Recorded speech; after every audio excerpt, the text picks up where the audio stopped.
तो दोस्तों कैसे हैं आप सभी। आशा करता हूँ आप सब बिल्कुल ठीक होंगे।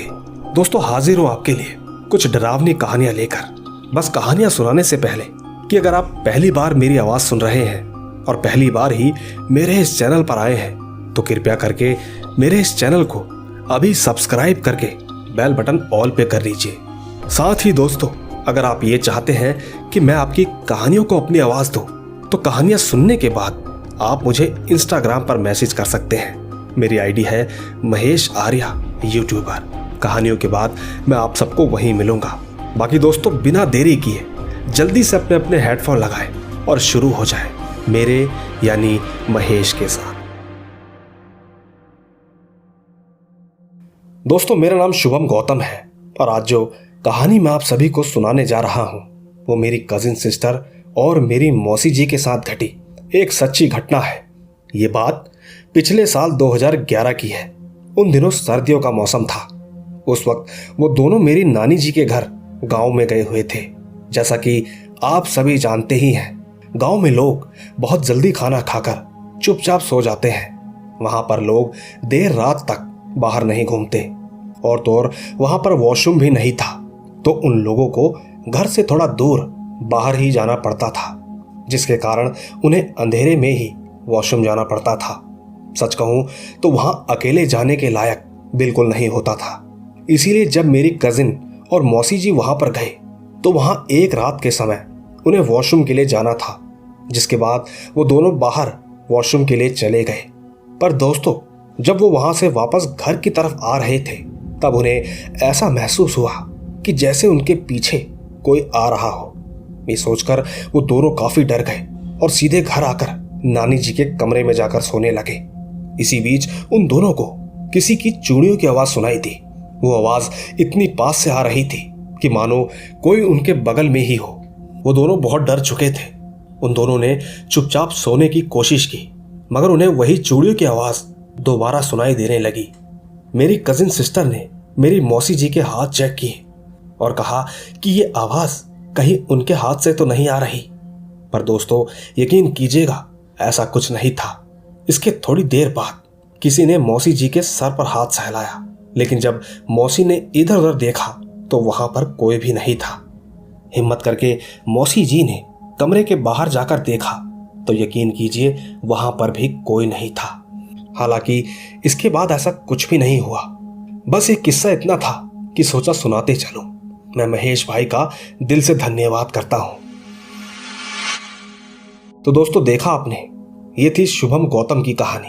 हालांकि इनकी कहानी बेहद छोटी थी। ऐसा लग रहा था कि कहानी आगे और होनी चाहिए थी, क्योंकि सही मायने में कहानी की शुरुआत ही थी। पर खैर जैसा जैसा मेरे पास था वैसा वैसा मैंने आपके सामने रखा है। इसी तरह ले चलता हूं आपको हमारी आज की दूसरी कहानी की तरफ। आइए सुनते हैं। दोस्तों मेरा नाम प्रकाश गौतम है। मैं अलीगढ़ से हूं और आज जो कहानी मैं आप सभी को सुनाने जा रहा हूं वो मेरी बड़ी बहन के साथ घटी एक सच्ची घटना है। ये बात 2010 की है। हमारा पूरा परिवार आगरा में किसी की शादी में गए हुए थे। उस वक्त मेरी बड़ी बहन की शादी भी नहीं हुई थी। हम सभी लोग एक दिन पहले ही चले गए थे, क्योंकि वहां पर बहुत सारे खेत और बाग थे। तो ठीक जिस दिन हम लोग गए थे उसी दिन शाम को हम सभी लोग वहां घूमने के लिए गए थे। हमने सोचा कि क्यों ना वहां के खेत और बागान भी देख लें। हमने वहां पर सारे खेत और बाग देखे। सच कहूं तो हमें काफी अच्छा लग रहा था। जब हमने सब कुछ अच्छे से देख लिया तो फिर हम सभी लोग वापस आने लगे। चलते चलते रोड के किनारे पर एक नींबू रखा हुआ था। उस वक्त मेरी बहन का ध्यान उस पर नहीं गया। उसने अचानक उसके ऊपर पैर रख दिया। हालांकि उस वक्त तो कुछ नहीं हुआ, लेकिन जिस दिन शादी थी उस दिन सब लोग तैयार हो रहे थे। वहां पर मेरी दीदी भी मौजूद थी। वो अचानक से बेहोश हो गई। ये सब देखकर माँ काफी डर गई थी। माँ ने पिताजी को फोन करके वहां पर तुरंत बुलाया। ठीक जब पिताजी वहां आए तो उन्होंने दीदी को ऐसी हालत में देखा तो वो भी घबरा गए। सबने कहा कि जल्दी से पानी लेकर आओ। पानी के आते ही उन्होंने दीदी के चेहरे पर पानी के छींटे मारे, जिसके बाद दीदी होश में आ गई और वो एकदम से ठीक भी हो गई। पर दोस्तों, जब शादी वगैरह सारे काम निपट गए, इसके बाद हम लोग वापस अपने घर आ गए। घर आने के कुछ दिनों तक सब कुछ ठीक चल रहा था, लेकिन कौन जानता था कि मुसीबत तो अब शुरू होने वाली है। एक दिन मेरी दीदी ऊपर वाले कमरे से उतरकर नीचे आ रही थी। नीचे उतरते के साथ ही वो फिर से एकदम से बेहोश हो गई। इस बार उसके दांत ऊपर नीचे आपस में चिपक गए थे। उनके सर पर चोट भी लग गई थी, लेकिन जब उन्हें कोई भी उठाने जाता तो वो यही कहता कि इसको देखकर लगता नहीं है कि इसमें इतना वजन होगा। खैर, सब मिलकर दीदी को जैसे तैसे कमरे में ले गए। इसके बाद दीदी को होश में लाया गया। होश में आते ही दीदी रोने लगी। वो रोते रोते यही कह रही थी कि मैं बार बार बेहोश क्यों हो रही हूं, ऐसा मेरे साथ पहले कभी नहीं होता था। दोस्तों, इतना कहकर वो सो गई। इसी तरह एक दिन हम सब लोग नीचे वाले कमरे में ही सो रहे थे। हम चारों भाई बहन एक बेड पर सो रहे थे और माँ और पिताजी दूसरे बेड पर सो रहे थे। सोते सोते माँ को नींद में ही कुछ आवाजें आने लगी। वो आवाज ऐसी थी कि जैसे कोई दीवार में कील ठोक रहा हो। पर जब हम सब उठे तो हमने देखा कि मेरी दीदी बेड के नीचे घुसकर अपना सिर जमीन पर बहुत तेजी से मार रही है। ये देखकर पिताजी ने दीदी को तुरंत वहां से बाहर निकाला। दोस्तों, यकीन कीजिएगा, उस वक्त दीदी की आंखें कुछ और ही कह रही थी। उनकी आंखें देखकर हम सभी लोग डर गए थे। इसके बाद मेरे पिताजी ने उन पर थोड़ा गंगा जल छिड़का, तब जाकर वो थोड़ा शांत हुई। फिर पिताजी ने उन्हें चुपचाप सुला दिया। दोस्तों, 1 या 2 दिन तक तो सब कुछ एकदम ठीक रहा, पर तीसरे दिन रात के समय छोटी दीदी बड़ी दीदी के साथ सो रही थी। रात को अचानक बड़ी दीदी की आंखें खोली। वो उठकर बड़ी तेजी से चिल्लाने लगी, कहने लगी कि ये लड़की मेरा गला दबा रही है। ये बोलते हुए उन्होंने छोटी दी की तरफ इशारा किया था। वो ये कहने लगी कि ये मुझे मार देगी, इसे यहां से हटा दो। दोस्तों, सच कहूं तो ये नज़ारा देखकर छोटी दी बहुत ज़्यादा डर चुकी थी। उनका डर इतना था कि वो उसी समय छत पर चली गई। फिर जब माँ उन्हें बुलाने के लिए गई तो उसने नीचे आने से मना कर दिया। उसने कहा कि मैं अब नीचे नहीं आऊंगी। इसके बाद वो अगली सुबह ही नीचे आई, पर उस रात के बाद से वो बड़ी दीदी के सामने नहीं आती थी। इसी तरह एक दिन शाम के समय में मार्केट गया हुआ था। उस वक्त कई जगह पर लाइट नहीं आ रही थी, पर जब मैं मार्केट से घर आया तो मैंने देखा कि मेरे घर के बाहर एक बल्ब जल रहा है, क्योंकि हमारे घर में इन्वर्टर था। पर मैंने जब ध्यान से देखा तो पाया कि मेरे घर के बाहर तो काफ़ी भीड़ लगी है। मुझे लगा कि ज़रूर कुछ तो हुआ है। मैं भागकर जब घर के अंदर गया तो मैंने देखा कि मेरी बड़ी दीदी को 5 लोगों ने पकड़ रखा था। उस वक्त वो किसी दूसरी भाषा में बोल रही थी। वो बिल्कुल छटपटा और चिल्ला भी रही थी। इसके तुरंत बाद ही माँ ने पिताजी को फ़ोन करके बुलाया, तो पिताजी तुरंत घर पर आ गए। और जब उन्होंने दीदी को ऐसी हालत में देखा तो वो उसी वक्त एक बाबा जी के घर पर गए और उन्हें अपने साथ लेकर आ गए। बाबा जी ने घर में घुसते ही दीदी को देखकर बता दिया कि इनको मैं ठीक नहीं कर पाऊंगा, मगर मैं तुम्हें उनके बारे में बता सकता हूं जो इसे ठीक कर सकते हैं। तुम इसे तुरंत दिल्ली के निजामुद्दीन लेकर जाओ। वहां तुम्हें एक मौलवी जी मिलेंगे। तुम इसे उनको ही दिखाना, वही इसे ठीक कर सकते हैं। दोस्तों, कहते हैं ना कि मरता क्या ना करता। हमने बाबा की बात मानी और दीदी को निजामुद्दीन मौलवी जी के पास लेकर गए। वहां पहुंचकर उन्होंने कहा कि इसको 2 दिन तक यहीं पर रुकना पड़ेगा। उन दिनों पिताजी और माँ दीदी के साथ 2 दिन तक वहीं रुके। अब इन 2 दिनों में वहां जो कुछ भी हुआ वो बात मेरे घर वालों ने मुझे नहीं बताई। इसी तरह एक दिन वो मौलवी जी हमारे घर पर आए। घर पर आकर उन्होंने कुछ तंत्र मंत्र किया और ठीक घर के एक कोने में उन्होंने एक कील ठोक दी। दोस्तों, वो कील आज भी हमारे यहाँ लगी हुई है और तब से ही मेरी दीदी एकदम ठीक है। बस इतनी ही थी ये कहानी। तो दोस्तों, देखा आपने, ये थी प्रकाश गौतम की कहानी। वाकई इनकी कहानी लाजवाब थी। मैं उम्मीद करूंगा कि आपको ज़रूर पसंद आई होगी। बाकी आपको जैसा भी लगे नीचे कमेंट ज़रूर कीजिएगा। तब तक मैं ले ही चलता हूं आपको हमारी आज की तीसरी कहानी की तरफ। आइए सुनते हैं। दोस्तों, मैं आप सभी को अपना नाम और पता नहीं बताना चाहता, लेकिन आज जो कहानी मैं आप सभी को सुनाने जा रहा हूँ वो मेरे गांव में किसी के साथ घटी एक सच्ची घटना है। दोस्तों, मेरे घर के आसपास खेत ही खेत है और थोड़ी ही दूरी पर एक नदी भी है जहां से सभी किसान पानी लेते हैं। नदी से थोड़ी दूरी पर एक खंडर जैसा घर भी है जिसके आसपास कोई भी घर नहीं है, इसीलिए वहां पर अक्सर जोड़े छुप छुप कर मिलते हैं, पर रात में वहां पर कोई नहीं रुकता है। इसी तरह मेरा एक दोस्त था, वो और उसकी प्रेमिका अक्सर उस जगह पर मिला करते थे। एक दिन की बात है जब वो दोनों उस खंडर जैसे घर में मिले। बातों ही बातों में वो इतना खो गए कि उन्हें समय का पता ही नहीं चला। उन्हें नहीं पता चला कि कब दोपहर से शाम और शाम से रात हो गई। जैसा कि सभी जानते हैं कि ऐसे खंडर जैसी जगहों पर रोशनी भी नहीं होती है और ना ही कोई लाइट की सुविधा होती है। ठीक इसी प्रकार वहां पर भी कुछ ऐसा ही था। उस वक्त मेरे दोस्त की प्रेमिका को किसी चीज की तेज खुशबू आने लगी।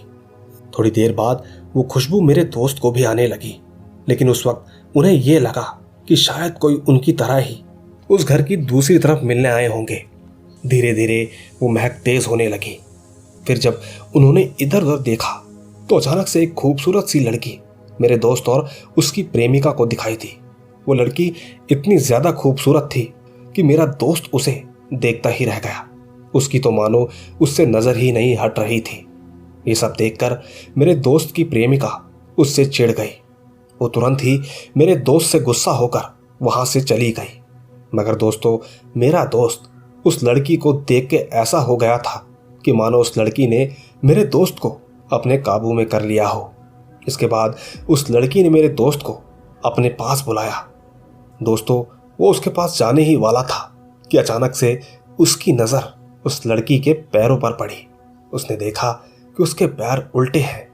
दोस्तों, ये देखने के बाद मानो जैसे मेरे दोस्त के ऊपर से उस लड़की का जादू खत्म हो गया। वो तुरंत समझ ही नहीं पाया कि ये कोई इंसान नहीं बल्कि चुड़ैल है। कहीं ना कहीं उसका मानना था कि शायद ये जवान लड़कों का खून पीकर खूबसूरत होती है। मेरा दोस्त बहुत डर गया था। उसने सोचा कि यहाँ से भागना चाहिए। उसने कोशिश की मगर उसे बाहर जाने का रास्ता ही नहीं मिला। इसी बीच मेरे दोस्त को एक आवाज़ आई। वो आवाज़ इतनी भयानक थी कि मेरे दोस्त की हालत खराब हो गई। जब ठीक उसने पीछे मुड़कर देखा तो पाया कि वो लड़की एकदम बदल चुकी थी। उस लड़की का भयानक चेहरा देखकर मेरे दोस्त की जान हलक से बाहर निकल रही थी। ये सब कुछ देखने के बाद मेरा दोस्त मन ही मन हनुमान चालीसा पढ़ने लगा। इसी बीच वो चुड़ैल अचानक से चीखी और फिर कहीं गायब हो गई। तब जाकर कहीं मेरा दोस्त वापस अपने घर आया। दोस्तों, घर आने के बाद से उसकी तबीयत बहुत ज़्यादा खराब हो गई थी। कुछ दिनों बाद ही उसने उस चुड़ैल को अपने सपनों में देखा। उस चुड़ैल ने उससे सपने में कहा कि हम तुम्हें मार के तुम्हारा खून पिएंगे। जिसके बाद से वो बहुत ज़्यादा डर डर कर रहने लगा था। जब बर्दाश्त की हद हो गई तो उसने ये सारी बातें अपने परिवार वालों को बताई। उसके बताते ही घर वाले उसे फौरन एक बाबा जी के पास लेकर गए। बाबा जी ने मेरे दोस्त के ऊपर झाड़ फूंक किया और एक काला धागा दिया। जाते जाते उन्होंने ये भी कहा कि इसे कम से कम 5 साल तक अपने गले से मत उतारना, और तो और शाम होने के बाद से तुम घर से बाहर नहीं जाओगे। दोस्तों, आज मेरा दोस्त एकदम ठीक है और तब से वो उस खंडर जैसी जगह के आसपास भी नहीं जाता है। तो दोस्तों, देखा आपने, ये थी गुमनाम स्टोरी। अब आपको इनकी कहानी में कितनी सच्चाई लगती है नीचे कमेंट्स में ज़रूर बताइएगा।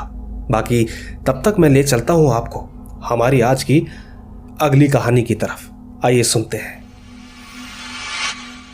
हेलो दोस्तों, मैं आप सभी को अपना नाम और पता नहीं बताना चाहता, लेकिन जो कहानी मैं आप सभी को सुनाने जा रहा हूं वो मेरे साथ घटी एक सच्ची घटना है। दोस्तों, ये बात आज से 7 साल पहले की है, जब मैं 9th में पढ़ता था। हमें स्कूल से गर्मियों की छुट्टियां पड़ने वाली थी। हमारे स्कूल का आखिरी दिन हाफ डे था। तो मैं और मेरे 2 दोस्त, हम तीनों ने मिलकर यह फैसला किया कि छुट्टी पड़ने के बाद हम किसी जगह पर वॉलीबॉल खेलने जाया करेंगे, क्योंकि मैं वहां पर कई बार सुबह के समय जा चुका था। फिर हमने उसी जगह पर खेलने का प्लान बनाया। फिर जब स्कूल की छुट्टी हुई तो हम तीनों सीधा उसी जगह पर चले गए। वो जगह वहां से ज्यादा दूर नहीं थी, पर वो जगह पूरी तरीके से खाली थी। देखने में तो एक लंबा सीधा रास्ता और उसके एक तरफ तालाब और दूसरी तरफ हरे भरे खेत, खेतों के आगे शहर था। खेलने से पहले हम थोड़ी देर एक पेड़ पर चढ़कर अमरूद खाने लगे। वो जगह एकदम शांत थी। हम सब वहां पर बैठे ही थे कि हमें दूर एक जगह जहां पर बांस का पेड़ लगा था, वहां पर हमने देखा कि कोई अपने सर पर मिट्टी का घड़ा लगाए हुए था। ये देखकर हमें काफी हैरानी हुई। मेरा तो एक दोस्त उसे देखने के लिए जाने भी लगा। उसे देखकर हम ठीक उसके पीछे पीछे जाने लगे। हम तीनों उसे एक पेड़ के पीछे से चुपचाप देखने लगे। हमने देखा कि वो एक औरत थी जो कि उस मटके को अपने सर पर रखकर नाच रही थी। वो साथ ही साथ जोर जोर से हंस भी रही थी। ये सब देखकर हम सब डर गए। हम चुपचाप वहां से जाने लगे। हम जा ही रहे थे कि वो अचानक से रुक गई। वो ठीक हमारी तरफ मुड़कर अपने हाथों से वो अपने सर पर रखे मटके को तोड़ने लगी। दोस्तों, जब वो मटका टूटा तो हमने उसका चेहरा देखा जो कि बहुत ही डरावना था। उसकी पूरी आंखें काली थी, चेहरा एकदम गला हुआ था। वो हमें घूर रही थी। इसके बाद वो चीखते हुए दौड़ने लगी। हम भी तुरंत ही वहां से भागने लगे। वहां से भागकर हम सीधा एक छोटी सी पान की दुकान के पास पहुंचे। पान वाले ने हमें देखा तो वो समझ गया कि हम डरे हुए हैं। पान वाले ने हमसे पूछा कि बेटा क्या हुआ है, तुम लोग इतना डरे हुए क्यों हो? क्या तुमने उस बांस के पेड़ के पास कुछ देखा है? दोस्तों, पान वाले की बात सुनकर हम तीनों चौंक गए। फिर हमने उन्हें अपने साथ हुई सारी बात बताई। हमारी बातें सुनकर उन्होंने हमें बताया कि लोगों का कहना है कि कई सालों से वहां पर एक औरत रहा करती थी जो कि काला जादू किया करती थी, पर एक दिन अचानक उसकी मौत हो गई। कई लोग बताते हैं कि उसके मरने के बाद वो चुड़ैल बन गई। वो अक्सर दोपहर, शाम और रात को वहां पर दिखाई देती है। मैंने भी उसे देखा हुआ है। दोस्तों, उस पान वाले ने हमसे ये भी कहा कि अपने घर जाने से पहले अपने पैर जमीन पर 5 बार पटक कर ही अंदर जाना। दोस्तों, इसके बाद हमने ठीक वैसा ही किया जैसा उस पान वाले ने हमें करने को कहा था। हम चुपचाप अपने घर चले गए। इसके बाद हमारा एक दोस्त जो कि 3 दिन तक बीमार रहा, पर इसके बाद वो भी बिल्कुल ठीक हो गया। तब से लेकर अब तक कोई दिक्कत नहीं हुई है। तो दोस्तों, देखा आपने, ये भी थी एक गुमनाम कहानी। आपको ये कहानी कैसी लगी ये तो मैं नहीं जानता, पर आपको जैसी भी लगी हो नीचे कमेंट्स में जरूर बताइएगा। तब तक मैं ले चलता हूं आपको हमारी आज की अगली कहानी की तरफ। आइए सुनते हैं। दोस्तों, मेरा नाम दीपक है। मैं नैनीताल, उत्तराखंड का रहने वाला हूं। और ठीक आज की जो कहानी है वो मेरी माँ के साथ घटी एक सच्ची घटना है। दोस्तों, ये बात आज से 12 साल पहले की है। मेरी माँ एक दिन मेले में घूमने के लिए जा रही थी। उस वक्त उन्होंने परफ्यूम लगाया हुआ था। माँ के साथ उनके कुछ दोस्त भी जा रहे थे। फिर जब वो मेला घूमकर घर वापस आ गई तो इसके कुछ दिनों तक सब कुछ बढ़िया चल रहा था। लेकिन एक दिन अचानक से मेरी माँ की तबीयत बिगड़ने लगी। उनके पेट में दर्द रहने लगा। उनका खाना भी कम हो गया था। मेरी माँ सबको खाना खिलाती मगर वो खुद नहीं खाती थी। हमने उन्हें काफ़ी डॉक्टर को दिखाया, लेकिन उनके ऊपर दवाइयों का असर ही नहीं हो रहा था। इसी बीच एक दिन ऐसा आया कि उनका पूरी तरह से खाना पीना बंद हो गया। उस वक्त वो काफ़ी कमज़ोर हो गई थी। उनके चेहरे का रंग भी काला पड़ गया था। जब आसपास के लोगों ने कहा कि इस पर ऊपरी चक्कर है, तुम लोग इसे किसी बाबा जी को दिखाओ। ये बात सुनकर मेरे मामा जी ने एक बाबा जी से बात की और उन्हें माँ की हालत के बारे में सब कुछ बताया। फिर एक दिन माँ को बाबा जी के पास लेकर गए तो बाबा जी ने माँ को देखते ही कहा कि इसको ठीक करने के लिए मुझे तुम्हारे घर आना पड़ेगा। फिर दोस्तों, जिस दिन बाबा जी को घर पर आना था उसके एक दिन पहले रात के समय लगभग 8 बजे मेरे मामा माँ के लिए खाना लेकर आए। वो साथ में आम भी लाए थे, मगर माँ को आम बिल्कुल पसंद नहीं थे। पर ना जाने कैसे मगर माँ के अचानक से स्वभाव ही बदल गए। उनका उठने और बैठने का तरीका, बोलने का तरीका, खाने पीने का तरीका, सब कुछ बदल गया था। इसके बाद वो खाना खाने लगी। वो खाते खाते बोलने लगी कि मैं बहुत भूखी हूँ, मुझे और खाना चाहिए। उन्होंने उस वक्त हद से ज़्यादा खाना खाया और साथ में काफ़ी आम भी खाए। फिर क्या था, घर वाले समझ ही गए थे ये ज़रूर कोई ऊपरी हवा है। खाना खाने के बाद मेरे मामा जी और नानी जी ने माँ से सब कुछ पूछा। तब माँ के अंदर जो भी आत्मा थी उसने कहा कि मैं बहुत दिनों से भूखी थी, आज तुम लोगों ने मुझे पेट भर खाना खिलाया है, इसीलिए मैं आज बहुत खुश हूँ। मैं तुम लोगों को बताना चाहती हूँ कि मेरा नाम अंजलि है। कुछ समय पहले मुझे 4 लोगों ने किडनैप कर लिया था। उन्होंने मुझे जंगल में ले जाकर मार दिया था और ठीक पास में ही ज़मीन के अंदर दफना दिया। अब मेरी लाश भी सड़ चुकी है। दोस्तों, इतना कहकर वो ज़ोर ज़ोर से रोने लगी।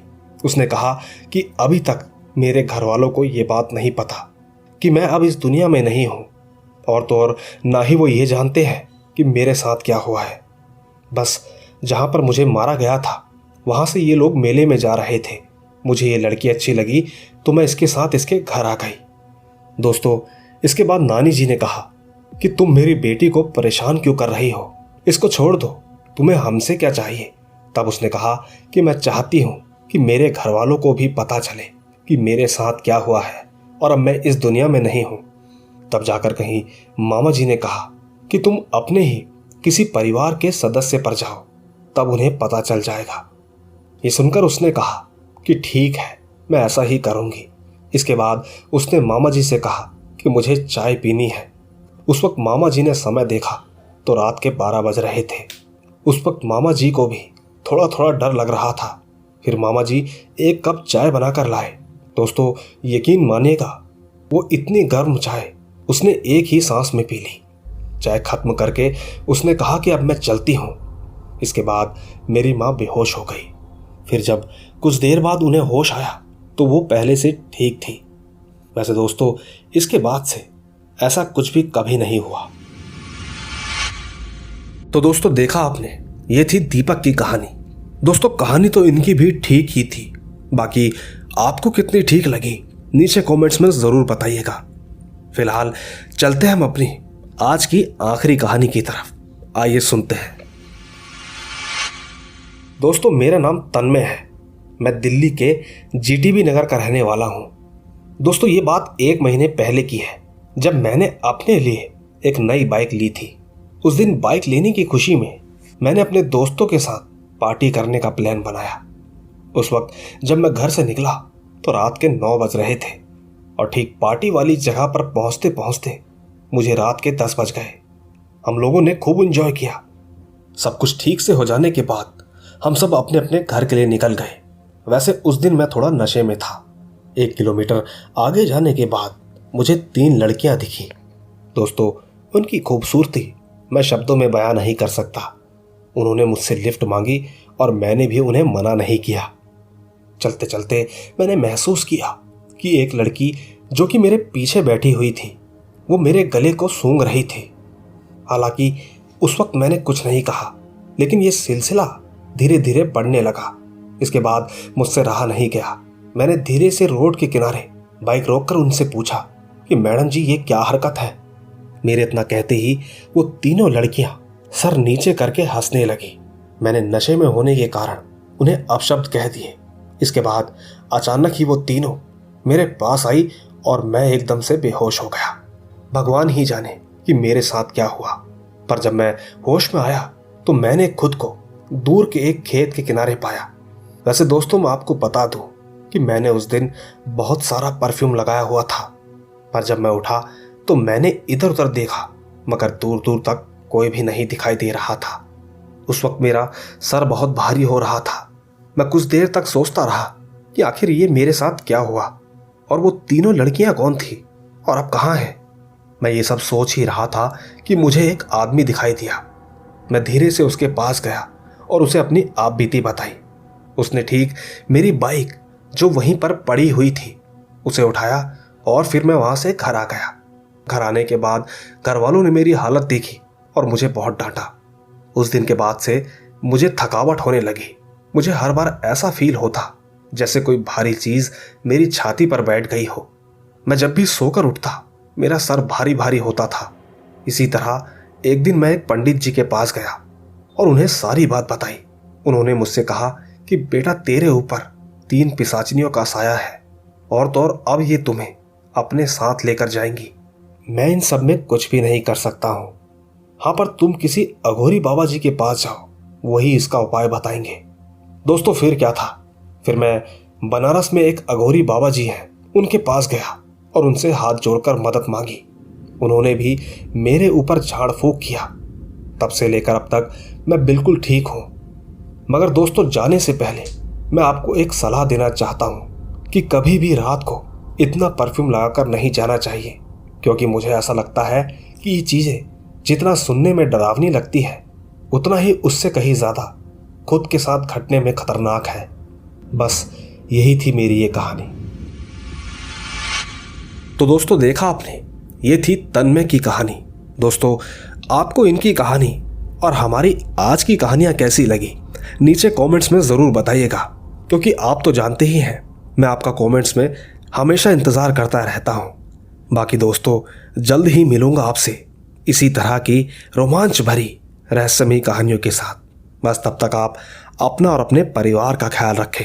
चलता हूं, बाय बाय।